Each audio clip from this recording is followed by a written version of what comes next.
So I wanted to talk with you about something I'm really passionate about, and that is habit formation. I think a lot of people start their fitness journey and they don't even like look at habit research. And I just think that's crazy because it's like trying to hop on a bike for the first time without training wheels. That's a terrible analogy. It's just trying to do something without like all the necessary tools to do it. Okay, it's like making a soup without a spoon or eating a soup without a spoon. There you go, eating a soup without a spoon, okay? So let me talk about habits and what creates them. So for any habit that's created, whether it be good or bad, there are three components. The first one is a trigger. That is whatever gets you to triggers you to start that action, okay? So let's say it's eating, right? For me, my trigger is a child of mine's meltdowns. And like, seriously, the second that I hear them, I want chocolate. It is so weird. It's like this crazy Pavlovian response. And I can probably tell you in a little bit why that happened. So that's usually a trigger. Oh, I hear it and my body instantly wants a piece of chocolate. So the second component of a habit is the actual action that you do. You know, whether it be grabbing chocolate or whether it be working out, or for some, maybe it's smoking a cigarette. Whatever habit, good or bad, that's the next step, is that action, okay? The third part is the reward. Now, the reward is a lot of times people think of a reward as like monetary or food reward. Sometimes it's not. You know, sometimes the reward is having a couple minutes to yourself, or a yay, I did it kind of feeling, okay? But whatever it is, anytime you create a habit, when your mind mentally creates a habit, that's what created that package of three things, okay? So as you're trying to change your habits, you need to examine what is it that you're working on. And I recommend focus on one thing at a time. They've done research, and actually your willpower is weakened significantly as you are focusing on changing a habit.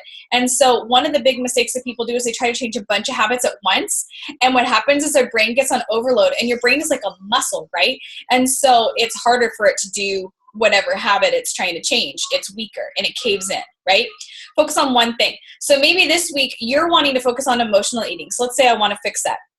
So I noticed that, you know, my son is throwing a meltdown. And in the past, I've probably comforted myself once he got calmed down. I'm like, oh, chocolate, I need to feel better because that was really, really rough, right? So instead, he might be the trigger because I can't change his meltdowns.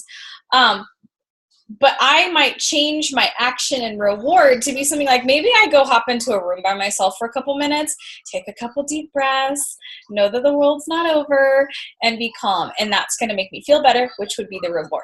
Okay, let's talk about workouts. I used to hate working out, and I used to never stick with anything working out. So it's crazy to think that now I'm at a place where I work out pretty much every day, and it's a no-brainer for me. How I personally did it, and my husband did it as well, is we have a certain time every night. You know, we finish our dinner, everyone's getting settled, the kitchen is clean, and we take our energy drink. It's like a pre-workout drink, all natural. And for us, that just cues our body, like both like physically and mentally, it's time to work out.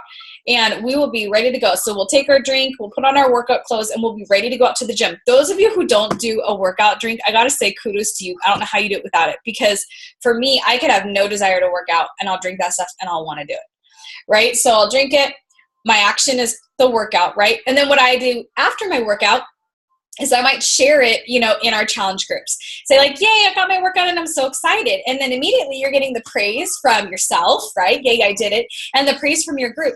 For me, that was key. And it was the second that I finally realized that I finally stuck with doing my workouts, because I would be so excited to get my workout done so I could go into my group and share that I did it, right? So that I could get that reward, that gratification. Make sure that your reward is not a long-term reward. That's the biggest mistake people say. People say, oh, I buy myself a new pair of shoes if I do my workout program for a month. That is too far away for your brain to establish a habit. Legit, your brain is establishing this as a habit. The reward has to happen right away, whether it be play your favorite song, whether it be post into our groups, whether it is post to Facebook or do a happy dance, whatever it is, that is what you need to do to kind of seal the deal and start creating this as a habit. And remember, it doesn't happen right away. It takes that repeated trigger, action, reward over time. Okay, so I would love to hear what habits you are working on and what you're thinking your trigger, action, reward combo is going to be. So I would love to hear it. Share below, okay?